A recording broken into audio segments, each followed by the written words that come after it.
Hello everyone, Shipon. আজকে কিছু কথা বলার জন্য আমি আসলাম। আজকে আমি এমন একটা জায়গায় আছি যেখানে কথা না বলে পারছি না। যদিও আমরা বাংলাদেশের মানুষ এতটাই সুন্দর, আমাদের অবস্থান, যেখানে আমরা কারোর সাথে কথা বললেও চিন্তা করে কথা বলি না যে আমরা কোথায় আসি বা কীভাবে থাকি, এটাও চিন্তা করি না। দেখেন, আমি আজকে আসছি এখানটায়, এটা হচ্ছে কালাং সাইডে, স্টেডিয়ামের পাশে। বিশেষ করে এই পাশটা দিয়ে কেউ হয়তো চিনবেন যদি যারা কখনো এসে থাকেন। কালাম স্টেডিয়ামের এই পাশে একটা পার্ক আছে, ওই পার্কে আপনি যদি আসেন কখনো চিনতে পারবেন। আমরা জাতি হিসেবে আমাদের স্বীকৃতিটা কীরকম সেটা কম বেশি সবাই জানে, বাট কেউ কাছে সিঙ্গাপুরটা একটা স্বপ্ন থাকে যে আমি সিঙ্গাপুর আসবো, সিঙ্গাপুর স্বপ্নের মতন। আর কিছু মানুষ এসে সিঙ্গাপুরটা আছে, অনেকেই আছে যে অনেক ভালো পজিশনে চাকরি করে, অনেক ভালো পজিশনে জব মানে কাজ করতেছে, তারা হয়তো বা এখন ভালো টাকা ইনকাম করতেছে। তাদের কিছু কিছু ক্ষেত্রে কিছু মানুষ এমন কিছু কাজ করে যেটা তাদের ফ্যামিলি বাংলাদেশে অবশ্যই আছে, এটা আমি মানি, ফ্যামিলি অবশ্যই আছে, কিন্তু তারা এখানে এসে যে কী পরিমাণ কী ধরনের কাজ করে যদি স্বচক্ষে না দেখেন কখনই মানে বুঝতে পারবেন না। তো আমি সেম আজকে আসলাম একটু ঘোরার জন্য এই সাইডে, কিন্তু বাট আজকের পরিবেশটা দেখে আমার কাছে এতটা জঘন্য মনে হয়েছে যে আমি কিছু না বলে আর পারতেছি না। আসলে আমি চাইছিলাম কখনো যে সিঙ্গাপুর বিষয়ে বাংলাদেশে নিয়ে কখনো ভিডিও করব, কারণ যার যার ব্যক্তিগত একটা লাইফ থাকে বা তার পরিবার থাকে, চাইনি কখনো মানে ভিডিও করার জন্য। বাট আজকে এমন একটা সিচুয়েশন আমি দেখেছি যে নিজেকে কখনো মানে আর ধরে রাখতে পারলাম না। আমি তখন রুম থেকে বের হই, আমার রুমটাও দিকে আশেপাশেই, যদিও বের হয়ে একটু সাইকেল নিয়ে বের হলাম, বের হয়ে একপাশে ছিলাম, বাট দেখেন এই জায়গাটা কত সুন্দর ছিল।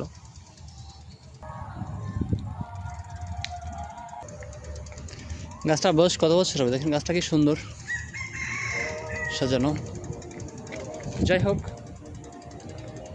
আমি এ বিষয়ে প্রসঙ্গে কথা বলছি এই কারণেই যে আপনার বাড়িতে একটা ফ্যামিলি আছে, আপনার অন্তত একটু মাথায় রাখা উচিত যে আমার বাড়িতে ফ্যামিলি আছে, আমার বাচ্চা আছে, বউ আছে। বা আপনি সিঙ্গাপুরে এসে ভালো টাকা ইনকাম করতেছেন, দ্যাটস ওকে, বাট তার জন্য যে আপনার লিমিটেশনটা, লিমিট থাকে মানুষের, লিমিট ক্রস করে মানুষ কখনো কিছু করাটা আসলে আমি ভালো মনে করি না। বাট আজকে যেটুকু মানে দেখলাম যে এটা একবার অতিরিক্ত, যেটা পাবলিক প্লেস, এটা মাথায় রাখতে হবে। আপনি পাবলিক প্লেসে কাউকে নিয়ে আসছেন বা কাউকে নিয়ে ঘুরতেছেন, সেটা আপনার কাছে ম্যাটার নাও করতে পারে, বাট বাংলাদেশ হিসেবে আমার কাছে এটা ম্যাটার করতেছে আজকে।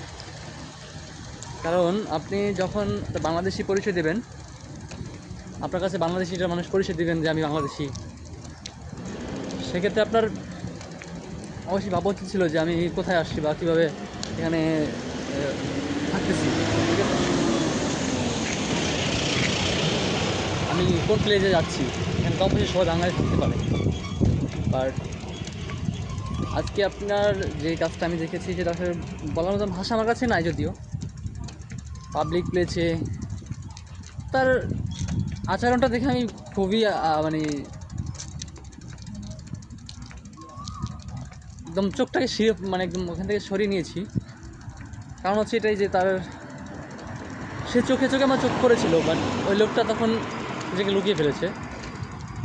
আপনি আপনার জন্য এই সিঙ্গাপুর শহরটা কত সুন্দর শহর, আপনার জন্য বিভিন্ন হোটেল আছে, রেস্টুরেন্ট, আপনি সেখানে যান, এটা পাবলিক প্লেস, এটা আপনার মাথায় রাখতে হবে।